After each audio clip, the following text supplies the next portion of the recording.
Live stream check, live stream check.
Could I get a motion to open the meeting, please?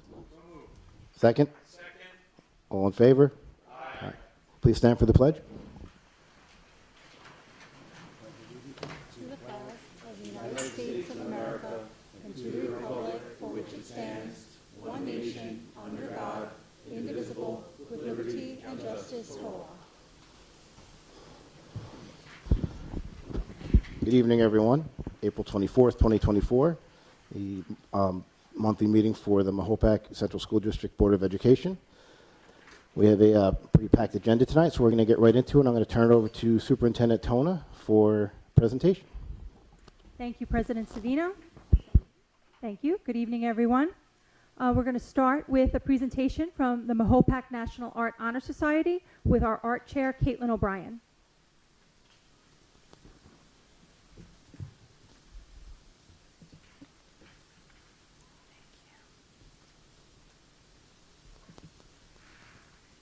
Hi, I'm Caitlin O'Brien, and I'm the chairperson of the art department at Mahopac. And I would like to just thank you, everyone, for taking the time to learn about the National Art Honor Society and how we would like to continue to grow the art community here at the high school. And I want to introduce you to our president, Kay Rondeau, our vice president, Ava Lauro, our treasurer, Taylor Martin, and our social media manager, Lenora Vuxanai. And they are going to tell you a little bit more about what we've been doing and what we plan on doing to grow our community. Thanks. Hi, so we are the Mahopac National Art Honor Society. We began the National Art Honor Society February of 2022 with 8 students, but we have grown in numbers, and our goal is with the goal of bringing more art to Mahopac High School. What we've accomplished, we have only just begun, but so far we have held a table during this 2023 Spring Fest and a table at this year's Well Fest. And we have used these opportunities to bring attention to the NAHS to attract new members. And what we want to accomplish is to spread more creativity and color around the school and in our community. We want to have a lot of hands-on projects and events that will make art more accessible and widespread in Mahopac.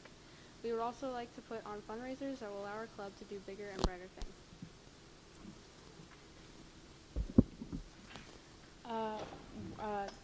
The National Arts Honor Society is beneficial to Mahopac by giving a place for dedicated and talented students to be creative and express themselves.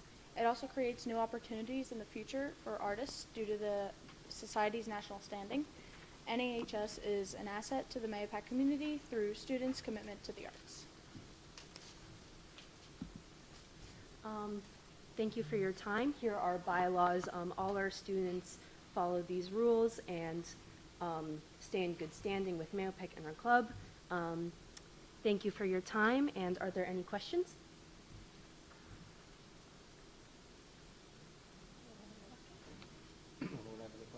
All right, thank you for your time. Thank you so much. Thank you.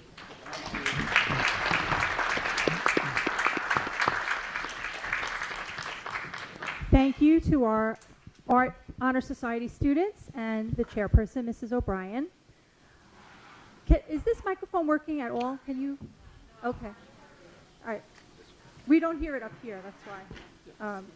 So now we're going to invite from our high school, Mrs. Honahan and Mr. Ford, to talk about the Model United Nations Club with several students. Hi, everyone. I'm Christine Honahan. I'm a social studies teacher here at Mahopac High School for the last 22 years. 2 years ago, Ava Van Nortwick came to propose this club to us, and since then we've been hitting the ground running, and my co-advisor here is... Hi, I'm Senor Ford, Spanish teacher here at the high school and the chair of the World Language Department. Thank you so much for taking the time to hear our officers and their presentation. Hi everyone, I'm Liv Grimman and I'm president of Model UN. Hi, I'm Ariana Liptak and I am the treasurer of Model UN. Hi, I am Sophia Biederoni and I am the secretary of Model UN. I'm Lucy Hernandez and I'm the vice president of Model UN. So today we'll be covering what is Model UN, our Mahopac Model UN club bylaws, our numerous accomplishments, and our future goals as a club. So what is actually Model UN? Model UN is a simulation of the United Nations General Assembly and its other multilateral bodies, where students perform as an ambassador role while debating topics such as nuclear disarmament, climate action, global health, and much more. So we have three core values here at Model UN, which include cultivation, enrichment, and experiences. With cultivation, through meetings and conferences, students will learn important life skills like public speaking, critical thinking, and research. With enrichment, Model UN gives students the ability to strengthen their knowledge about the United Nations and global affairs. And through experiences, students are able to discuss and debate controversial topics like gender equality, climate action, etc., in an open forum.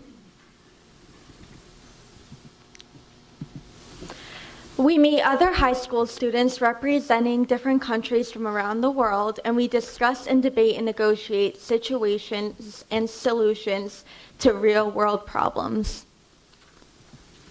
And these are some of the Sustainable Development Goals. There are 17 of the United Nations, and we usually choose around 2 a year to focus on.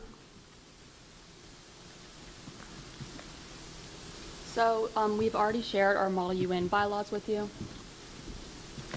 These are our club leadership positions. They help encourage leadership within our club and as a personality trait for our members, and they also help us effectively complete tasks. Okay, so our work and what we've achieved. Every other Monday, we hold meetings where we're able to discuss how to behave as a nation ambassador and how to write a resolution. We're able to organize and collaborate, debate, and travel to attend Model UN conferences in the region and represent MHS outside of our campus. So our accomplishments. In the past 2 years, Model UN has participated in 5 conferences that are regional. We have each all won multiple awards, including being the outstanding delegate, the best delegate. There have been plaques. Lucy here has gotten a gavel. She'll speak to that. But over the past 2 years, we've been able to expand as individuals and expand within the society by learning about immense topics like Catergate and all of these different socio-political issues. In my personal experience of going to a Model UN conference, I saw it as a very fulfilling time. I got to meet many other kids from the other schools, and I even won an award in the Brexit committee, and it was really cool to solve real-life problems and see that it's not so scary or as hard as it seems. We've done many different events for the community, including co-hosting a culture night at Lakeview Elementary School for the kids. We've done freshman orientation multiple times. We've done Well Fest, which is hosted here at the high school. We've done Earth Day events and are planning on doing another one this Monday, which is a planting party for flowers. And we have also done the Spring Festival multiple years too. And we've also done in-house field trip and book talk with the Rice Club. Thank you so much for your time and for your consideration, and we look forward to continuing our work at MHS.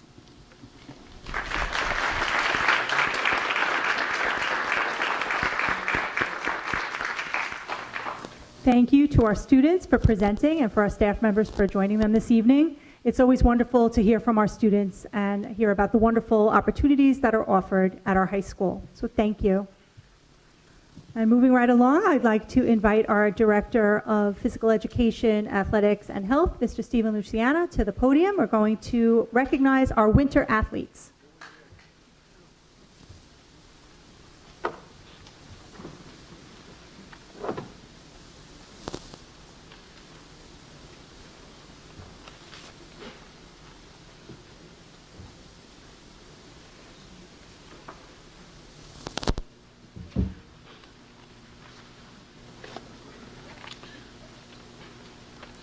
Good evening, everyone.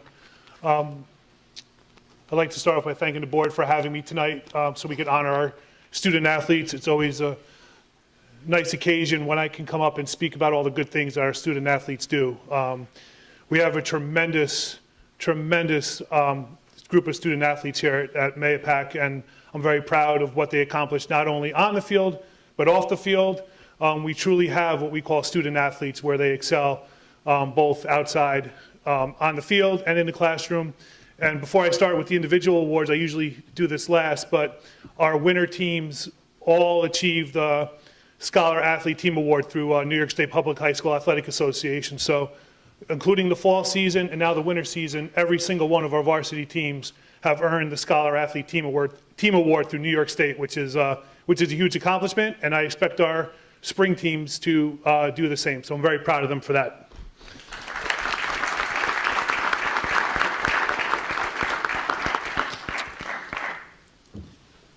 The first group I'd like to honor tonight is our varsity boys basketball team. They had probably one of the best regular seasons a Mahopac team has ever had. They finished the season 18-2, which is a tremendous accomplishment. They were undefeated in league play. It was 10 or 12-0 in league play, and won the league championship. And we are not an easy league. Mahopac is a AA school. It's all based on enrollment. And we had 3 AAA schools, which are much bigger than us, and very good programs in our league. And we were able to take care of business throughout the entire season in our league, finished undefeated to be league champs. It didn't finish the way we wanted to, but that's sports, and unfortunately things happen. But this is a tremendous group of young men, and the seniors that we're losing is a big loss, and they're going to accomplish big things in their lives, and I'm very proud of everything they've done over the last 4 years. And then, I know they're here tonight, so I just want to wish our seniors on that team the best of luck as moving forward. Our roster, we have, absolutely, sorry.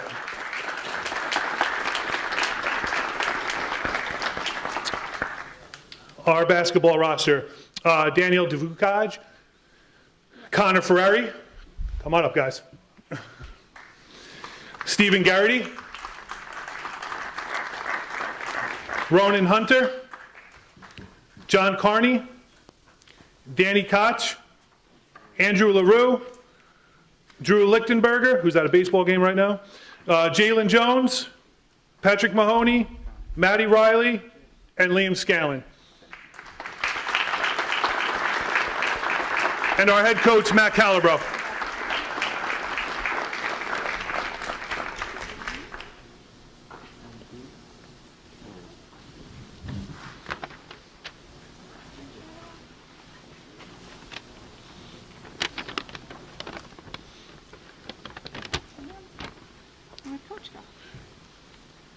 Coach, come on up.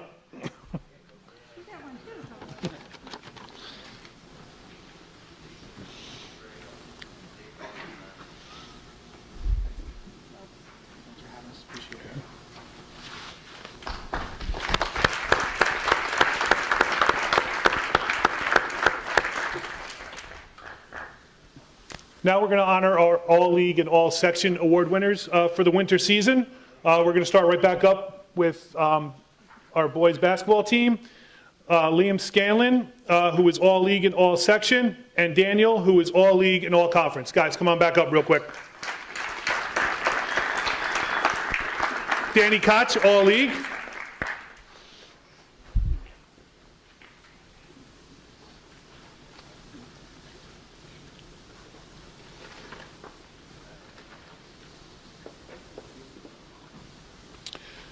And for our wrestlers, Jake Clark, who I believe is at a baseball game as well.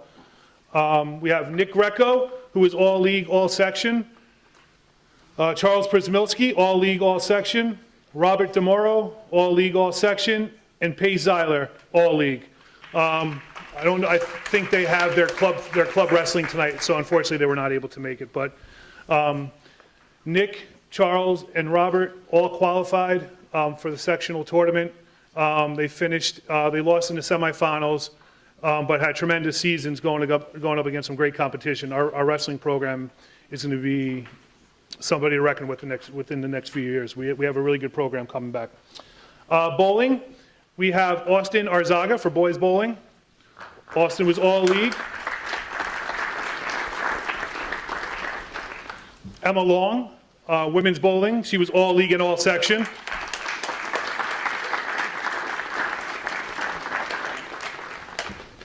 Emma, I believe this is your third year for all league. Second, I know definitely second. Emma's one of our seniors that will be leaving us. She has had a tremendous career for our bowling team, and we wish Emma the best.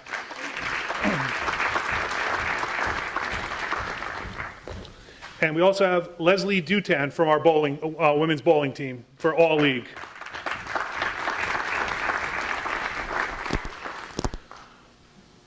For our women's ski team, we have Ella Biacchini. And we also have James Biacchini from our men's ski team, who I don't believe they were able to make it tonight. And also from ski, we have Noah Bonder. And I think he's at a golf match right now. And I apologize on the name, Victoria Rinsick for our women's ski team. I hope I got it right.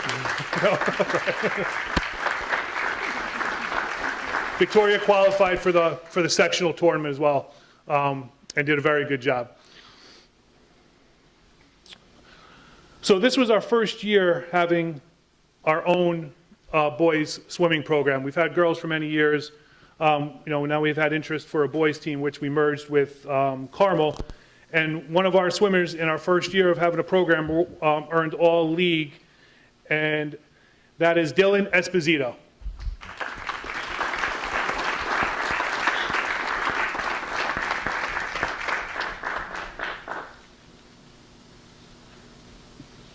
Congrats, Dylan.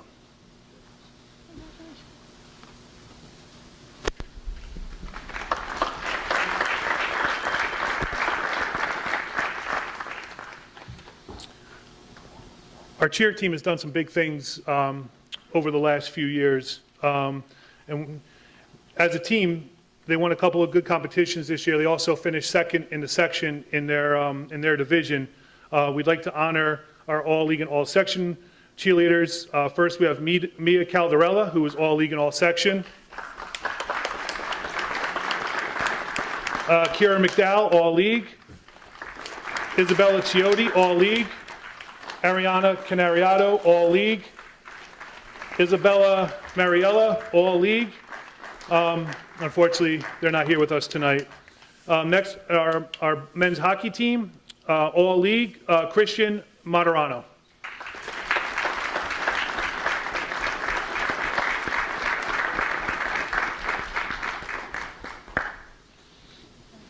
Congratulations. For our women's basketball team, we had Madison Ford, who was All-League, and Fiona O'Boyle, who was All-League and All-Conference.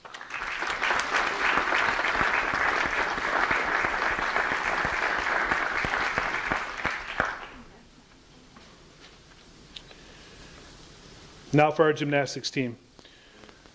Our gymnastics team does an amazing job. Coach Collins is the gymnastics guru of Section 1, if not New York State, and what he has done with our gymnastics program over the years has been amazing. We are probably one of a very few that actually have our own gymnastics team. The team that won the sectional title, I think, had 7 or 8, even 9 teams merged in it. So it's almost an all-star team put together. But we have a full roster of Mahopac students, and like I said, we're one of the only schools that can sustain a program for gymnastics without having to merge with anybody. And Coach Collins is a big part of that, and the girls that we have here today are a big part of that, because a lot of them have been part of the program since they were in 7th grade and have done a tremendous job. We have Anna Carinci, who was All-League, All-Section, also qualified for the state tournament.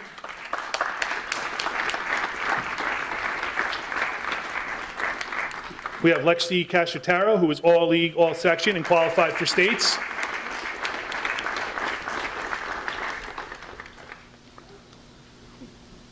Riley Hughes, All-League, All-Section.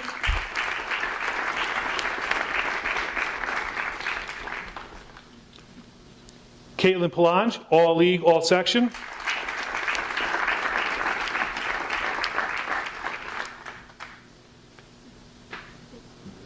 Kelsey Tim, All-League, All-Section.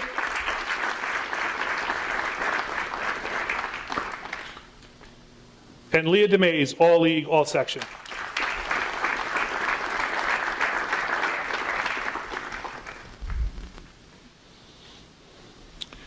Those are our winter honorees. Once again, I'd like to thank the board again for having us up here. Anytime that we can honor our student athletes for all the good that they do is really appreciated. And I thank you giving us the time to honor these wonderful student athletes. So thank you very much. And congratulations to all our winners. Thank you.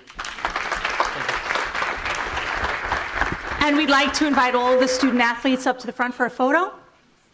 And our athletic director, Mr. Luciana.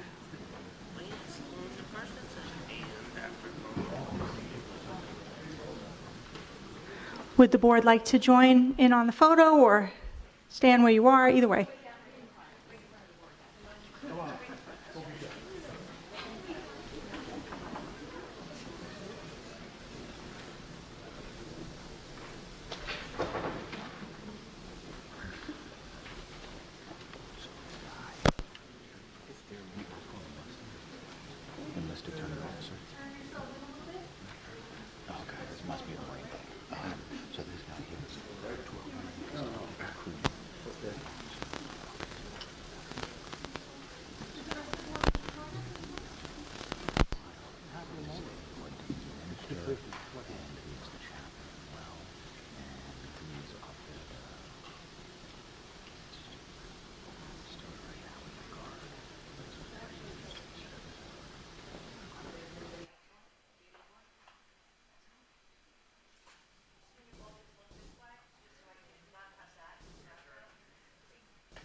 Presentation.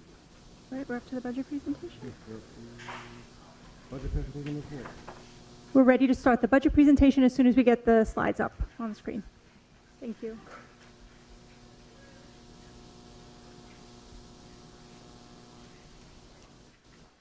Thank you. So tonight is our fourth budget presentation, and later on this evening, the board will consider the adoption of the budget for the 2024-2025 school year. So we do have some guests in the audience that will be coming up and presenting this evening as well. Let's see. So here you can see our budget development process that we've been following since December, even before December. And each month we've had different presentations presented by different departments in the district. And tonight we have our building administrator presentations and the budget adoption. And looking ahead, you can see May 7th is our annual public hearing, which is required. And you can learn more about the budget that evening. And then on May 21st is our budget vote and trustee election. So on this slide, you can see our budget priorities, and my recommendations are to maintain all academic programs and extracurricular activities, expand opportunities for our high school students through curriculum pathways, continue the district's bus replacement schedule, ensure components of the new strategic plan are funded to enhance the overall student experience, complete the transition to our new mascot, and balance the needs of the educational program with the fiscal needs of the community. So at this time, I would like to invite our three elementary principals to the podium. Ms. Blessing from Lakeview, Mr. Chadwick from Fulmer Road, and Mr. Gilligan from Austin Road. And you can advance the slides there just with the arrow on the keyboard.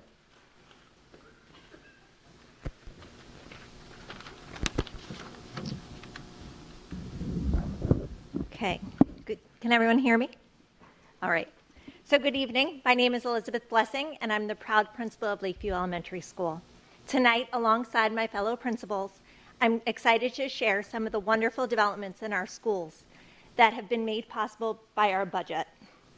As illustrated on our first slide, do I have to put? Okay, sorry. As illustrated on our first slide, you'll see the stunning renovations of our library media centers. Both the Austin Road and Fulmer Road libraries were opened earlier this year, and I'm thrilled to announce the upcoming opening of our Lakeview Library this Friday, April 26th. In addition of these physical enhancements, we've been fortunate to welcome Ms. Rose Fickus as a library media specialist for Austin Road and Fulmer Road. She has quickly become an invaluable member of our team, fostering strong relationships with the staff and students, and enhancing our educational offerings, offering her support through lessons and instruction.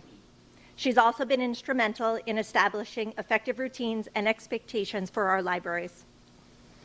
As we prepare to open the Lakeview Library, we feel that the addition of another library media specialist is essential.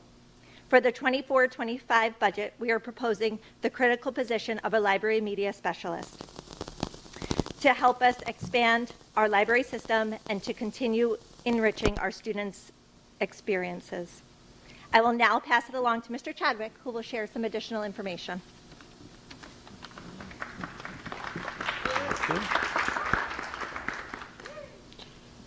So my slide for tonight is more to thank the board for their unwavering support with the addition of 3 full-time STEAM teachers in each of our schools this year. I'd like to acknowledge Mimi Murphy from Fulmer, Jen Borst from Lakeview, and Trish Eustace from Austin Road. Those 3 positions being full-time in our schools have added additional enrichment opportunities for all of our students in grades K to 5. In addition, they've supported all of our teachers with technology integration into all of their lessons and units. They've also helped with the computer-based testing, which became mandated in each of the elementary schools this year, and they were able to support all of our teachers and students with that transition. And as you know, we just finished up English Language Arts, and we'll be preparing for mathematics, grade 5 science, and all of us were selected or mandated to also do some field testing. So all of that work cannot be done without the support of the 3 of them. In addition, all of you know that technology seems to be finding its way into in the hands of our students younger and younger. And so the importance of digital citizenship and working with the technology as a resource, but also knowing how to make some good decisions with the resources that are available. They also have helped us with 5th grade's transition to CBT for science this year. In preparation for the science exam, there are 4 mandated labs that each of our students need to do in preparation for that, and they've also supported our students and teachers with that. So once again, I would like to thank the board for their support in these positions, and a big thank you to the teachers for all of their support in supporting our teachers and ultimately our students. Thank you.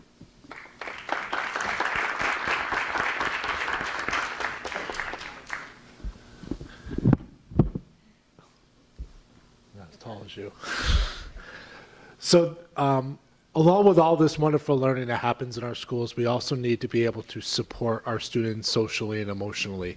And the challenges they're facing now compared to even 5 to 10 years ago are so much more greater.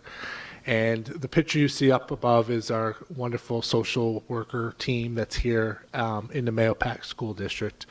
And we're requesting to be able to add a full-time social worker to be able to make sure that each of the elementary schools has one. Right now that Austin Road and Fulmer Road are sharing a social worker, so they're in our buildings half of the time.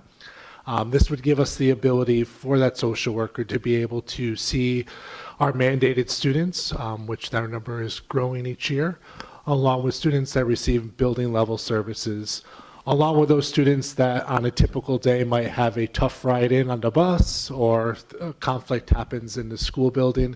Their job is so essential in being able to support our students so that they can be able to have someone to be able to talk to, be able to listen, and be able to support them in that transition back into the classroom. In addition, there are wonderful resources for us to be able to reach out for outreach for families, to be able to connect our families that at times might be in need to be able to have some additional resources. And we have such great connections with Putnam County, and our social workers are so critical in all of that work. And along with all the wonderful curriculum information you heard today, a big piece for us is our social emotional learning. And our school psychologists and our social workers lead that charge to be able to help our students be able to name their feelings, be able to deal with them, which is so essential for us and all the stresses that we face on a day-to-day basis, to give our students those toolboxes to be able to support them, not only as they move through the elementary schools, but prepare them for the middle school and the high school. So thank you to the board for your support in this, to be able to support our students, to be able to have well-rounded Mahopac elementary students to be able to move on to the middle school. So thank you very much. Thank you to our elementary principals. And now we'll invite Mr. Kosakria, our middle school principal, to the podium.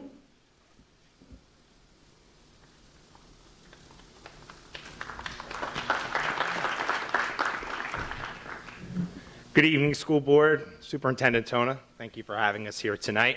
Wanted to talk a little bit about some of the enhancements that took place here at the middle school over this past year. Thank you to the last year's budget that we were able to work on. Some of those included an increase in both our living environment and algebra courses that we're offering our middle school students.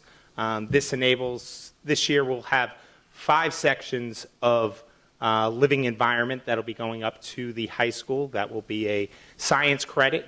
So that was an increase of about 20% of our students that are now taking living environment and come up to the high school with that credit. That'll allow them to look at other courses while they get to the high school. We also did similar with algebra courses, where our students are now able to take an increase in the number of our students that are taking algebra. Along with that, our 7th grade English teachers got quite a bit of training this year in balanced literacy and new classroom libraries, which are really essential to have in those classrooms if we want our students reading. A leveled classroom where students know where their reading level is and are able to get hands-on to those at all times. Another add this year was a full-time social worker at our middle school. This allowed our FSP room, our flexible support program, to be restructured and more easily meet the social and emotional needs of our middle school students. The social and emotional needs of middle school students are as great as you can imagine, and having that social worker available to them has really helped them getting in, feeling a place of comfort, getting them into school every day, and adjusting to any issues that they have. A couple of the building enhancements that we were happy to see that were worked on over the last summer and are just about ready to open include our Library Media Center, which I'm happy to say will also be having a ribbon cutting on May 13th and be able to officially open. In that Library Media Center, we have a classroom that'll be dedicated where students can go in, do research, work with the library media specialist, and working with their teacher on research, much like the Library Media Center at the high school, and how much of the research is done throughout colleges now. Along with that, we have a maker space where students can work on STEAM projects, get in there and work on different types of their different technology projects in that maker space that's there, along with the Library Media Center where they can do small group working together. So we're excited to open that on May 13th. And then the famous planetarium. The planetarium was a big part of many of our Mahopac students growing up. Many of the memories that a lot of our parents and families come to that did go through the Mahopac schools talk about the planetarium, what happened to the planetarium. We are finally just about ready to open the planetarium, which I'm happy to say was turned into a mini theater this year, which will enable classes and multiple classes. It'll fit in the range of about 86 to 90 students in there to give small group presentations, a comfortable place where students can present amongst an audience, small group music performances. So it's great to see that that space that hadn't been used necessarily for many things over the last few years will be used and bring some memories to our current and future students. Looking forward to 2024-2025, some of the things we are looking to add and to pilot this year. First, start with an increase in some of our art offerings. We're looking to pilot a studio art class for our 8th grade students this year. This will allow those students that have a passion for art, want to possibly do something in the arts, to get that initial high school art class. Studio art is a class that is probably the first art class you would take in your high school art curriculum, and it'll give them a step up and an opportunity to take more advanced classes when they do get up to the high school. So we not only want to look at increasing the living environment and the algebra offerings, but also students that have a passion in the music, in the arts, and things like that. Accelerated math program. We used to have the accelerated math program begin in 7th grade, where students would learn the 7th and 8th grade curriculum in that 1 year, and then in 8th grade they would take an algebra. The idea is to bring it down to 6th grade, so taking a look at some of our 5th grade students that might be successful in the accelerated math program, and begin that accelerated math program in 6th grade. And what that does is help them. It stretches it out over a longer period of time and gives students a truer and better understanding of the 6th, and 7th, and 8th grade curriculum, while then ending in taking algebra in 8th grade. We want to continue the growth of our Regents programs, whether it's living environment algebra, the studio art classes, or of course our world language. And finally, grade level field trip and experiences. So often we hear about the Washington trip and our 8th graders going to Washington. We really think it's important for each of our grades to have those experiences, those memories that they can reflect back on in 6th grade as something they did as a whole grade and a whole grade experience, as well as 7th grade. So we are officially starting that this year. We're getting that off the ground, where students will be going to medieval times, they'll be going to a Renegades game, and we'll look to enhance those opportunities for the 6th and 7th graders so that they can take a look and remember those things, not only the Washington trip, but one from each of the grades. So we are looking forward to doing these things for the upcoming school year. Once again, I would like to thank all of you for your support over the last couple of years. Thank you. Thank you, Mr. Kozakria. And now we'd like to invite Mr. Kevens, our principal of Mahopac High School, to the podium.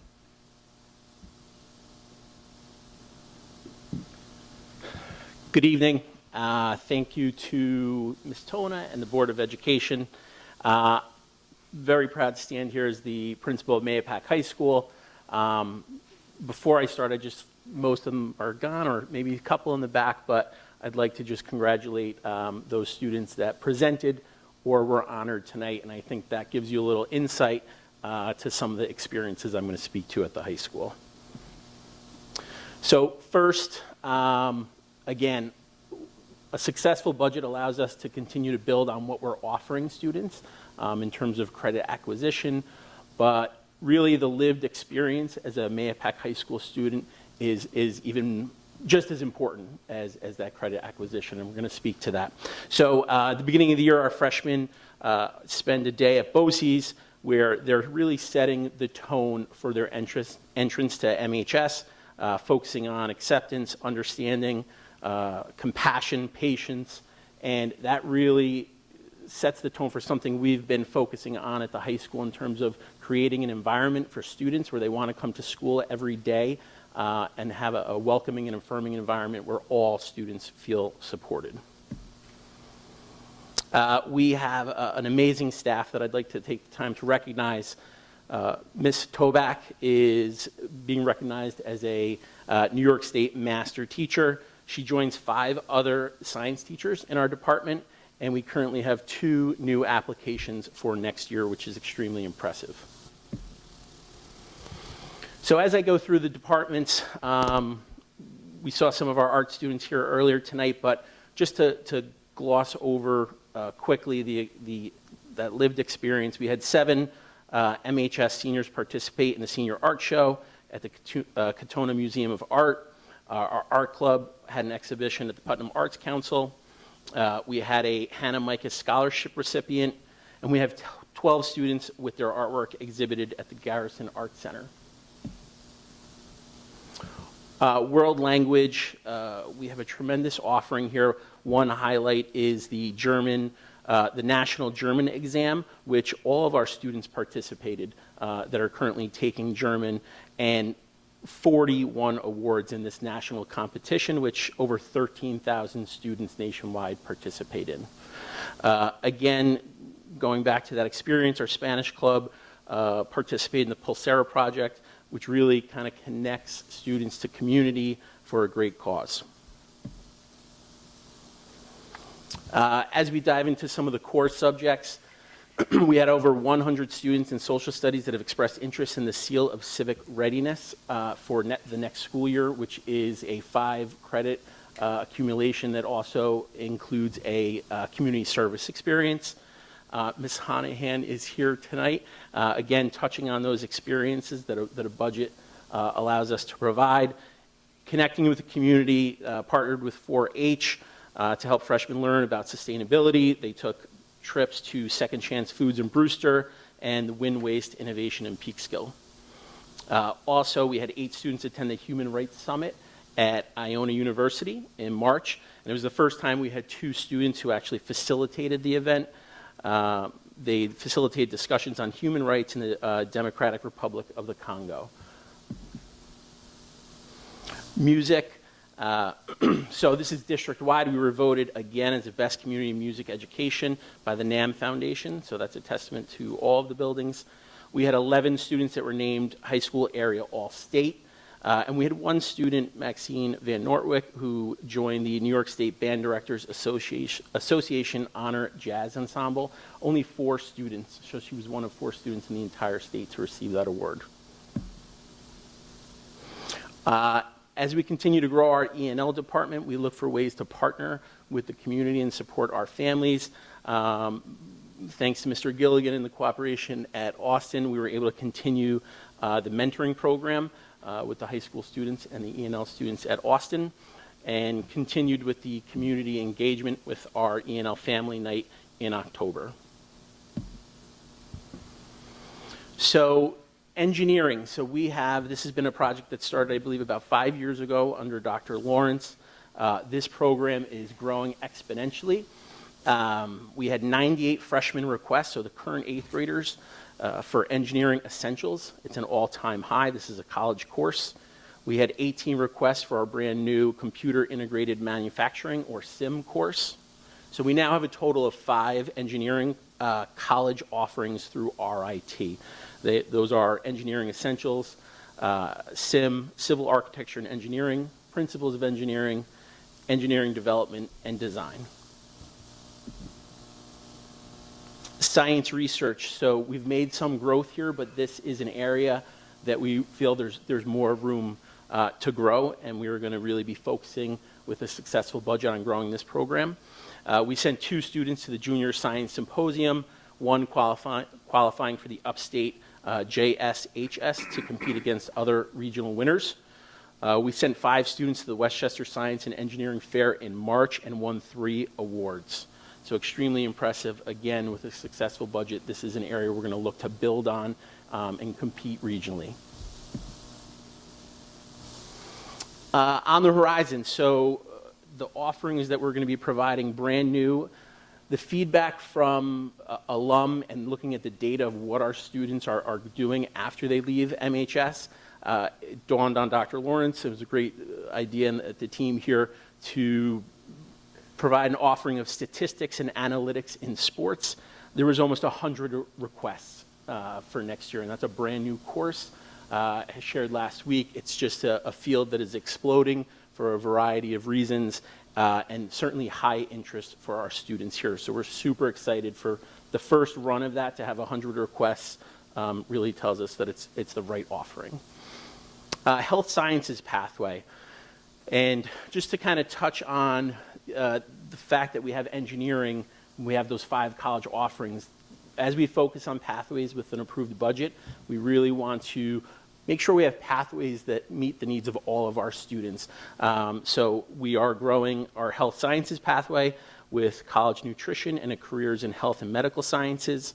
We're looking to build on financial literacy through our personal finance, consumer math, and college business calculus.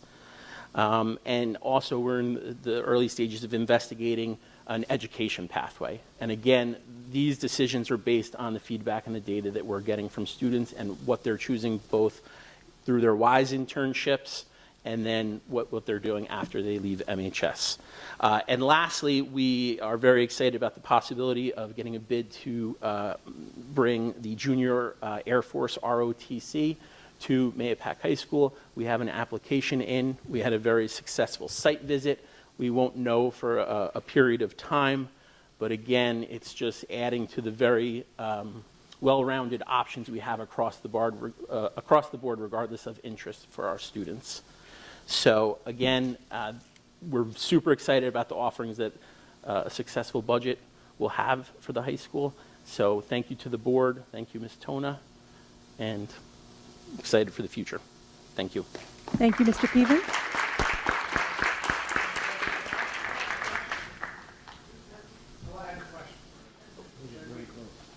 Sure.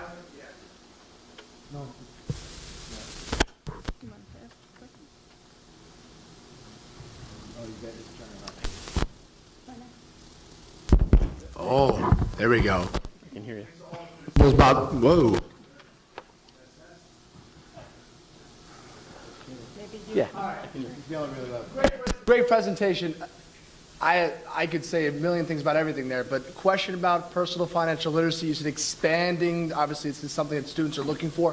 What does that look like? Because I know right now there's a half-year course that is specifically focused on personal financial literacy. I saw consumer math up there. Are we just talking about that elective being available to more students? Is that turning into a full-year course? What is, I know it says on the horizon, what are you envisioning for that program? So we're looking to grow it. Right now, it's still a half-year course.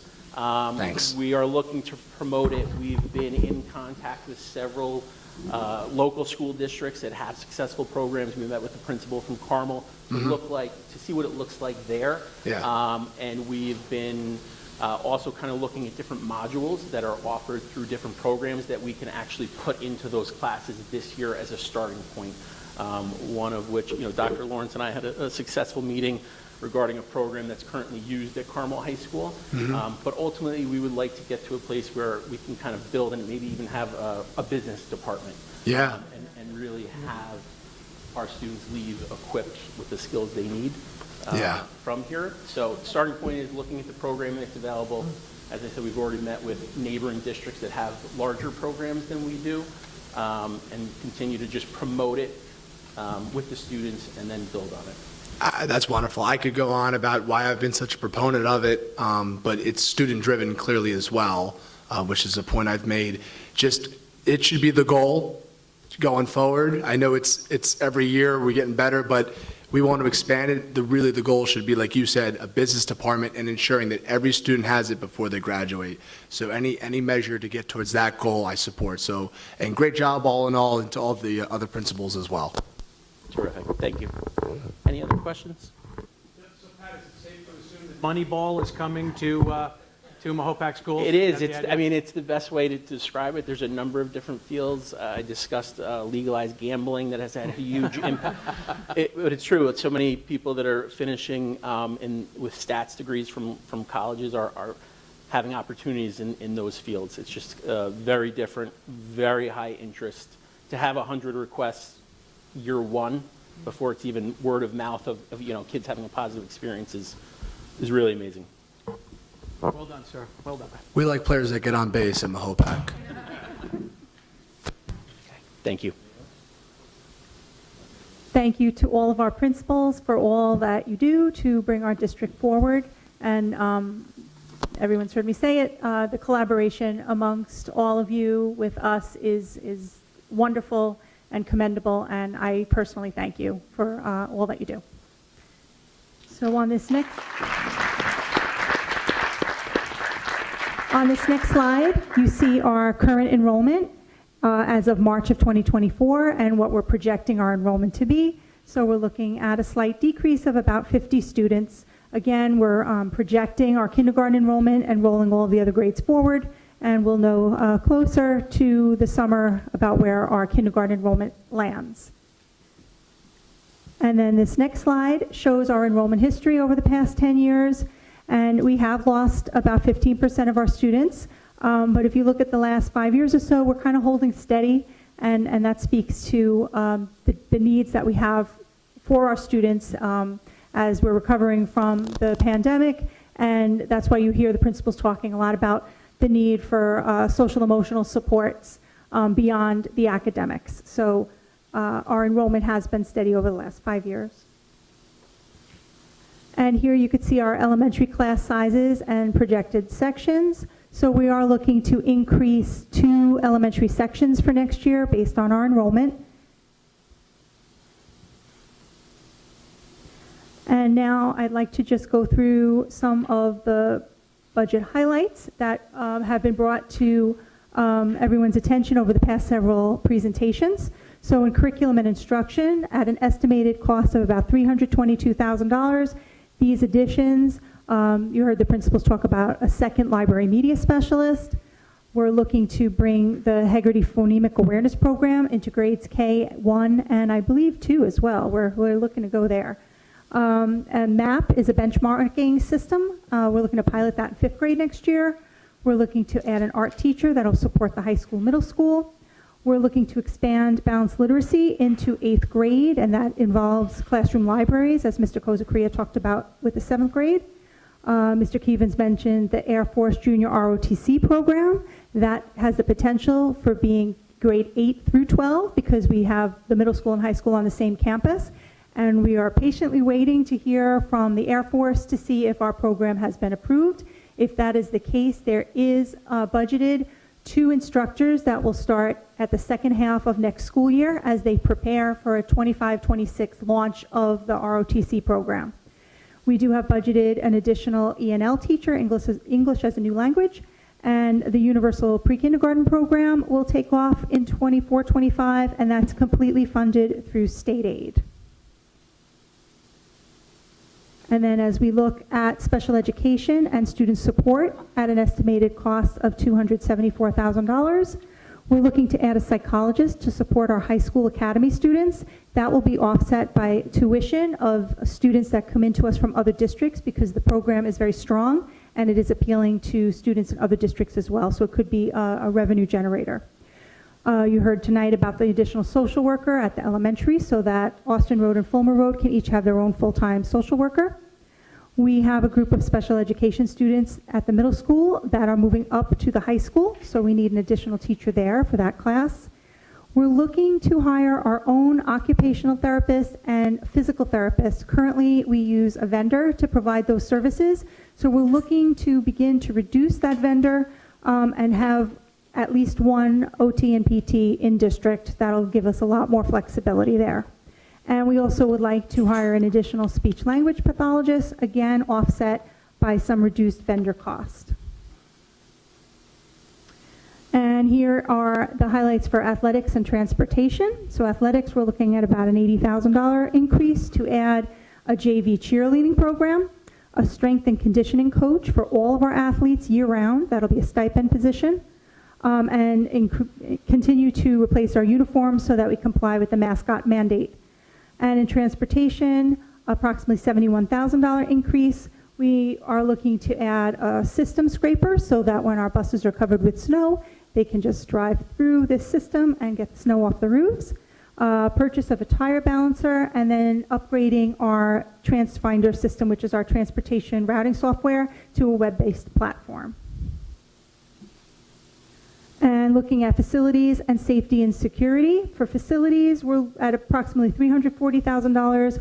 We're looking to integrate our HVAC systems into our building management software. We're looking to do some exterior door replacement at the middle school, continued abatement and flooring replacement of various classrooms, and we're looking to have a stipend position for an auditorium manager so that this particular room that we're in right now could have one person that oversees the needs, make sure that all of our performances and meetings go off without a hitch with light, sound, technology, and also look to possibly rent out the facility for some additional revenue. So that auditorium manager would help coordinate all of that. For safety and security, at approximately $81,000, we're looking to do a safety and security assessment. We've done a lot of improvements over the past couple of years, and so we want to make sure that we're still on the right track, and this assessment would look at physical plant as well as procedures and give us suggestions on how we can do things better.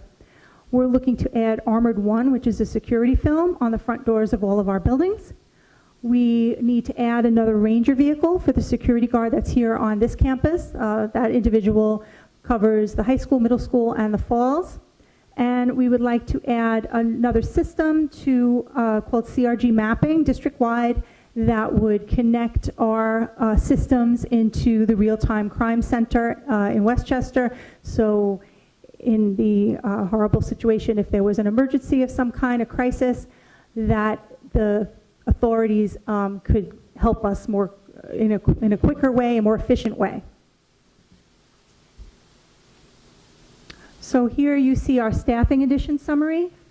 So there's 2 slides, but the total cost is about $904,000 between the 2 slides. So you could see the positions that were discussed just a few slides ago: psychologist, special ed teacher, art teacher, English as a new language teacher, social worker, library media specialist, 2 elementary teachers, a speech pathologist, an occupational therapist, a physical therapist, and the Air Force Junior Reserve Officer Training Corps officer.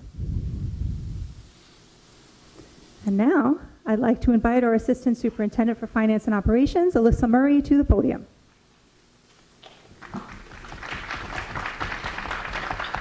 Thank you. I feel like I'm getting the call to the bullpen right now, closing out the game. So as you can see here, this is the visual of our 24-25 proposed expenditures by category. Salaries and benefits, about 77% of our budget. This is very similar to prior year. So, pretty much, just trying to make sure we're covering all our bases here. So this is the same exact the categories, but just in a different format. So again, as you can see, I'll focus on a couple: salaries, benefits. We have collective bargaining agreements that we have to adhere to.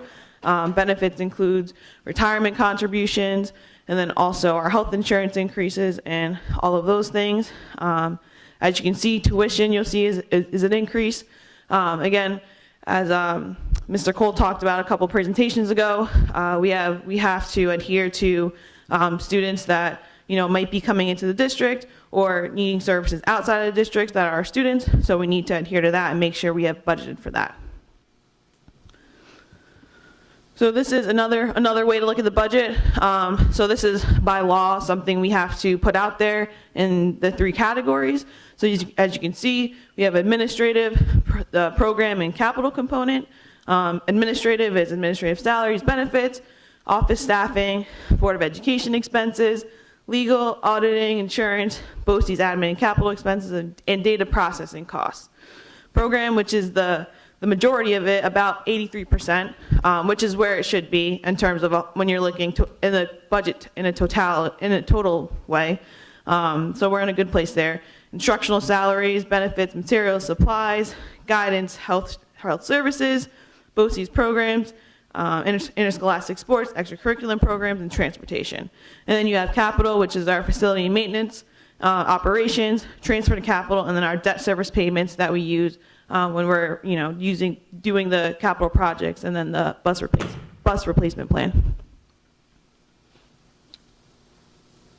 So here's another a chart of our proposed revenues by category. So as you can see, 67.88% is our property tax levy. Then you have state aid, a couple other categories in that 2.2%, and then the appropriate fund balance, which we'll get into. So this is our state aid. As you can see, last Friday, the state aid final run came out. So as you can see, our state aid is a little over $40 million, a 1.40% change from last year. And I say that taking out universal pre-K because that's a different type of funding. It's not through the general fund. So that's why we do that. And then so foundation aid is by the formula.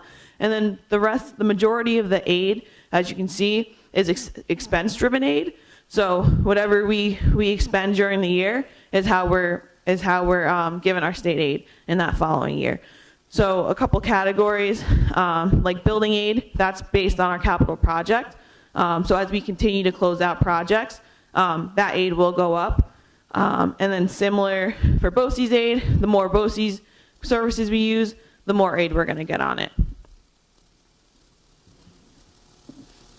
So this is all of our revenue categories. Again, so you see state aid in that first row. And then you'll see the property tax levy, which we'll get into in a couple slides. And then I'll just want to draw to the appropriated fund balance. So the way appropriated fund balance is that plugs in the rest of our budget. So you can look at it as like a savings account of the district. So as you can see, we're drawing less appropriated fund balance this year as opposed to last year, which is a good thing. So we're taking less savings. So again, you can see also the day school tuition, as Ms. Tona mentioned. We will be having more tuition in students in our academies. Use of money and property, that includes our interest that we get on all of our accounts. And interest is doing really well with the rates, so we're in a good place there. And here's our reserve fund summary, and this is taken right from our financial statements. So as you can see, you have our last year compared to this year. So the biggest difference you'll see in terms of why they change is our interest. Where we hold our money, interest goes up, so that's why you see like a few increases there. And then our reserve for tax certiorari. So after last year's budget, we put that extra fund balance into that reserve because we have a pending legal case.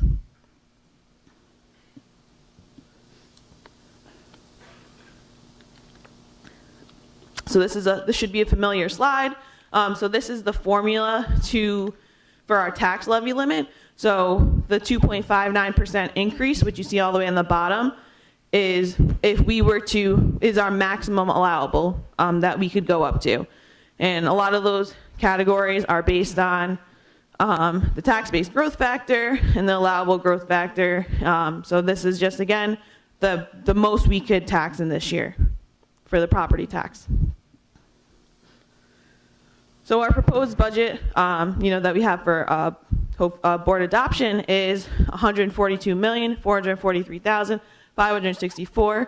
So that's a budget-to-budget increase of 3.25%.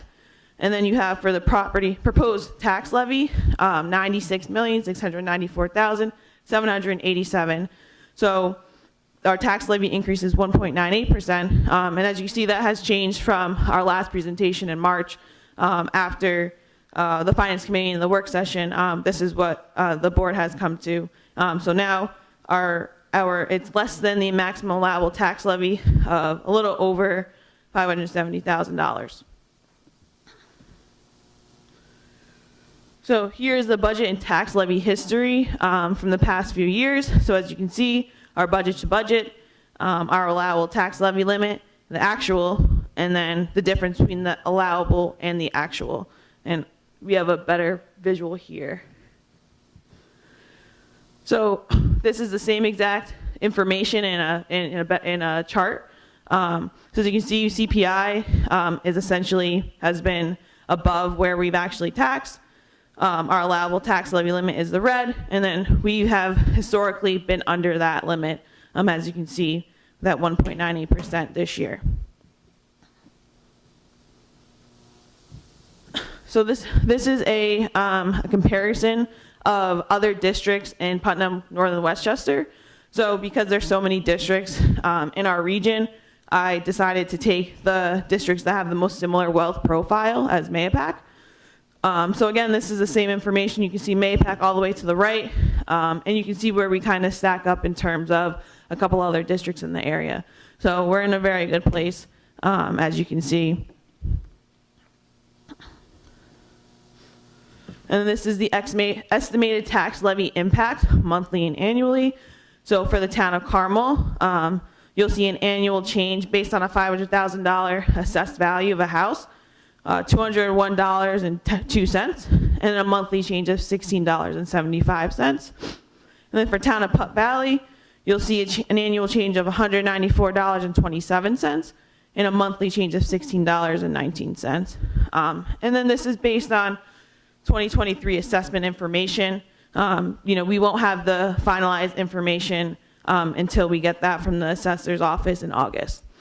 And then also, just to make it clear, these estimated rates do not include the adopted exemption amounts for the veterans, senior citizens, persons with disabilities, and volunteers. So if we had to go to a contingency budget, we would have to reduce about $1.8 million. And that is based on Section 2023 of the Education Law. So we would have to look to cut staff reductions, increase class sizes, reduction of extracurricular and sports, and eliminate all equipment expenditures if we were to have to go to contingency budget. So this will be the second proposition on the ballot this year. So as Ms. Volpe explained in the last presentation, it's the purchase of 5 65-passenger buses and 4 30-passenger buses, all air-conditioned. This is to continue our 12-year bus replacement plan, so it should look familiar on the proposition. And the buses we're replacing have an average of 80,000 miles and 10 years of service, and it would be a total estimate of $1.25 million. And then this is the third proposition this year. So this is the Capital Reserve Fund proposition. So this is to establish a Capital Reserve Fund. And one of the main reasons why we're establishing this is because a couple slides ago I showed you the reserve fund summary, which we have a Capital Reserve Fund, but that fund is expiring. So we need, in order to use that money down the road, we need to establish a new one to unlock those funds. So as you can see, number 2 is the remaining balance in the Capital Reserve Fund 2016. So that's about a little over $2 million. So that is one of the main reasons why we have to establish this Capital Reserve Fund. And in the next 5 years, if we decide to, we can add up to $5 million. And this year we do have a building condition survey coming up that our architect will have to conduct. So there might be other things that down the road we could access these funds for, including all the district-wide bathrooms, which we're currently looking at right now.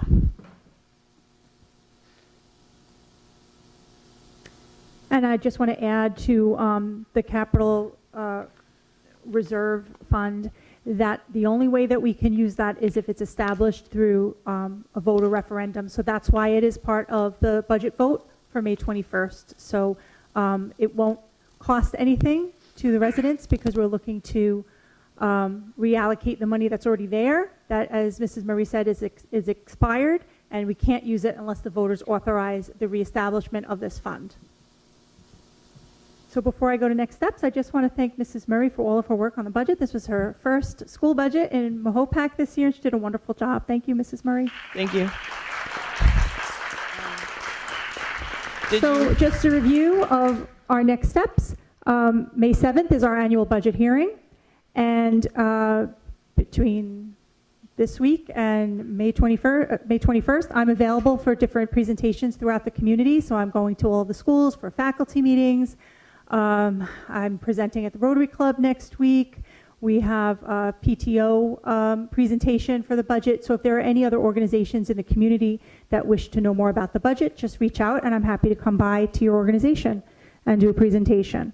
And then we mentioned May 21st is the budget vote and trustee election.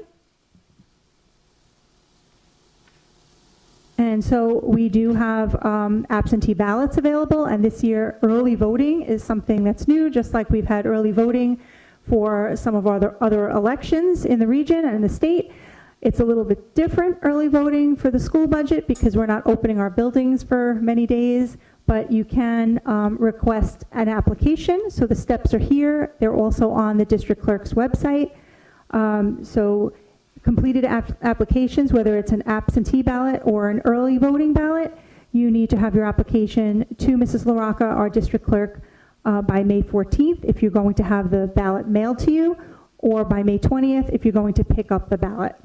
And all absentee and early voting ballots must be received by May 21st at 5 p.m. And there are 3 vacancies on the Board of Education this year, so the candidates listed here will appear on the ballot in that order, and the 3 candidates receiving the highest number of votes will serve 3-year terms beginning with the 24-25 school year. So we just ask everyone to please vote May 21st from 6 a.m. to 9 p.m. here in the gym at the high school. So any questions?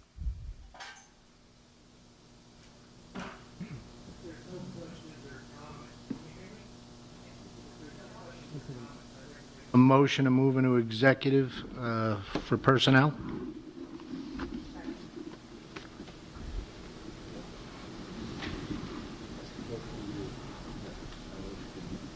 You requesting to go to executive session? Yes. Is there a second? All in favor? Aye. Mr. President, I just have a question. Why? It, personnel.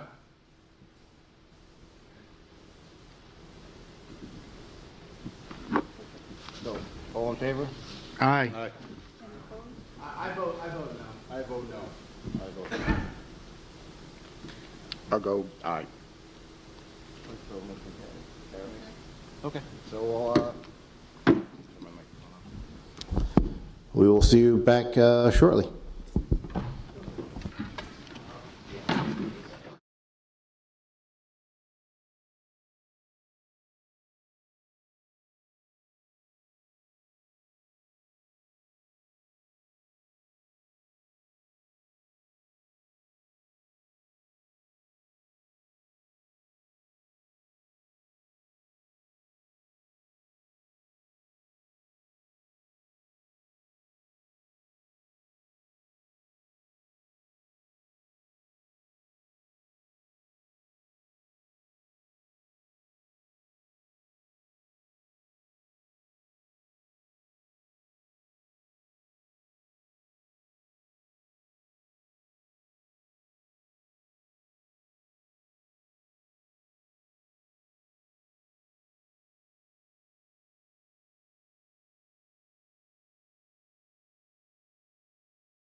Get up top. Excellent. Welcome back, everybody. Holy cow, that's loud. Sorry about that. So where did we leave off? We left off on comments on agenda items. Well, the budget presentation was done, right? We were done with that? Okay, so we're up to comments on agenda items. Ms. LaRocca, do we have?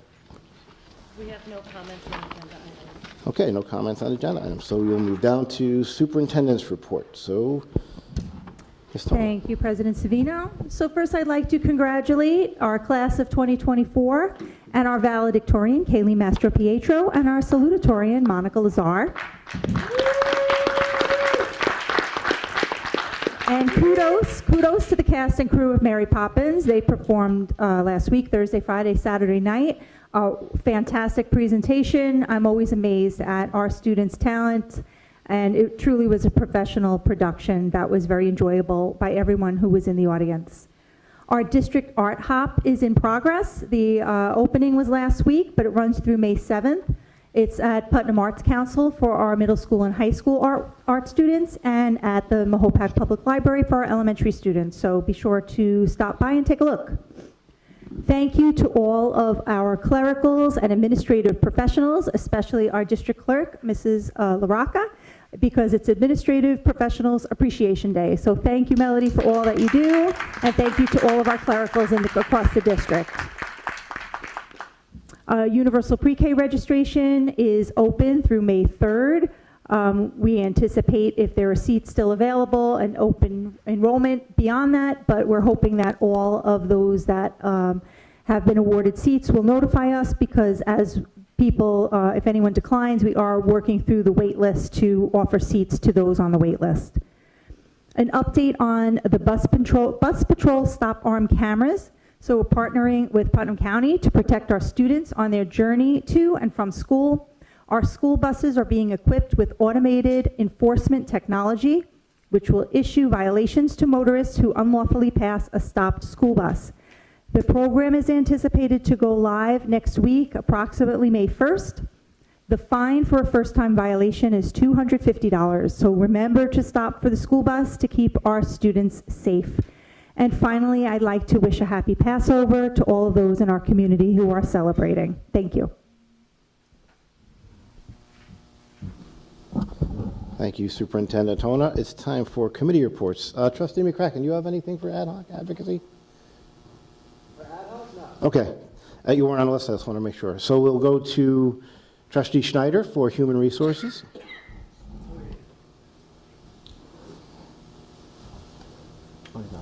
Looking the wrong way. This is the this is the Human Resources Committee meeting from April 16th of 2024. We had convened at 6:03 p.m. at the Falls Conference Room. Present was myself, Trustee Masafra, Trustee Savino, Trustee DeLullo, Superintendent Tona, Assistant Superintendent of Human Resources Pontillo. We had reviewed the Human Resources agenda that is being discussed and voted upon tonight, and we reviewed a recommendation for changes to the current policy on nepotism. The policy was discussed as there's a requirement for a current employee or board member to disclose a relationship to a candidate for employment in the school district. We had closed the meeting at 6:58 p.m., and that concludes my committee report. Thank you, Trustee Schneider. Finance, Trustee Musafra. Hello? There you are. Looking the wrong way. Hello? No. You're good. Oh, it's on? Oh, Yep. okay, perfect. You Sorry. gotta stay close. You gotta stay closer. How much closer? Okay. The Finance Committee met on April 11th at 6 p.m. We were at the Falls District Office. In attendance was myself, Superintendent Christine Tona, Assistant Superintendent Alyssa Murray, Trustee Jonathan Schneider, Trustee Ben DeLullo, and Trustee Board President Adam Savino. That evening, we reviewed the warrants that we're going to be approving this evening, which were from February. We reviewed the BOCES COSERs. We're closely monitoring the spending at point in time to anticipate year-end expenses. We also discussed we're doing long-term financial planning, and we hope to have a presentation sometime in May. We also reviewed the budget that we were presented this evening, and I'm glad to say that we had very good discussions. We started this year's budget at 2.59. We went to 2.15, and I'm glad to say that we were able to bring it down to 1.98 for our community, which I think is very important.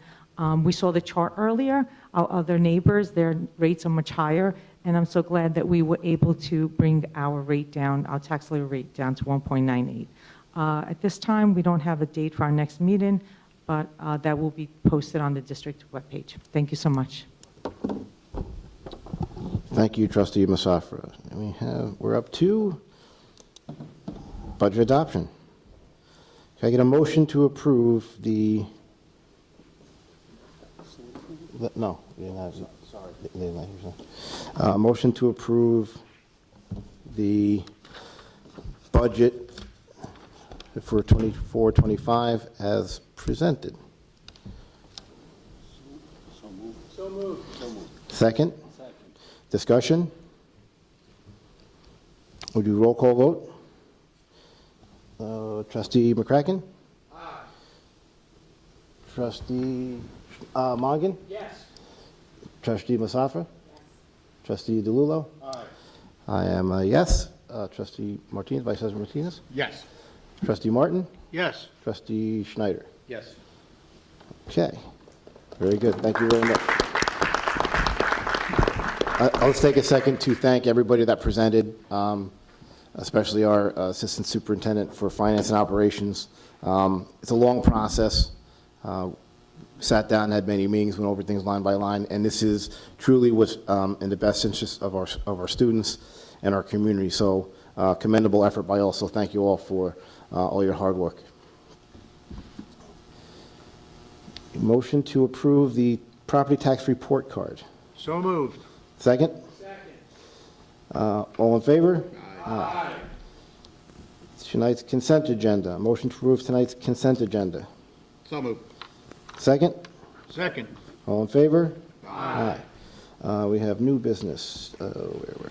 Motion to approve a change order pursuant to resolution that was sent out earlier today.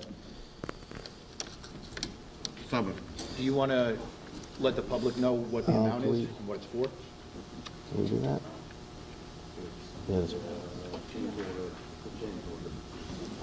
Yeah, there's a resolution that's attached to a settlement on the consent agenda. So the change order was the piece that we were waiting for from our architect and construction manager so that we can complete that process. I'm getting there. Hold on. It's $90,451, is that correct? I'm pulling it up right now. I can't even. That's not.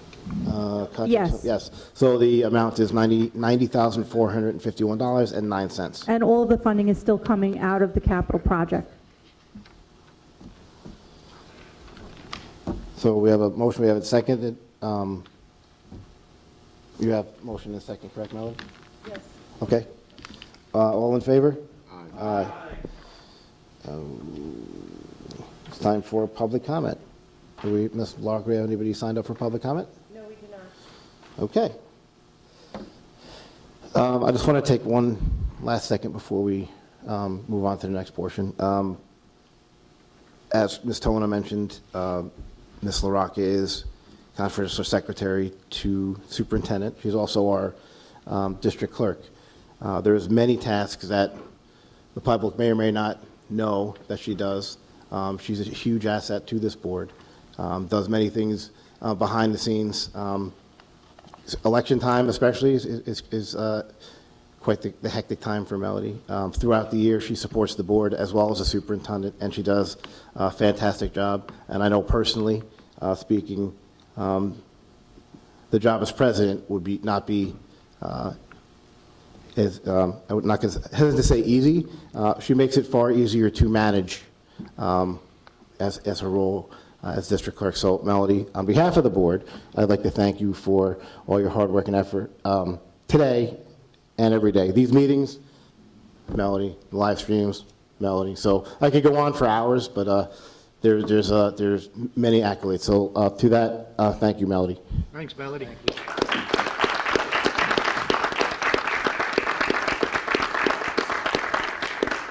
So with that, motion to go into an executive session to discuss the sale of property, reservoir, and, not the sale of the reservoir, reservoir litigation, and provide legal advice on matters concerning the legal matters. So moved. Now, your second? All in favor? Thank you, everyone. Please come out and vote May 21st, and have a great night. Yep, nice job, guys. Thank you.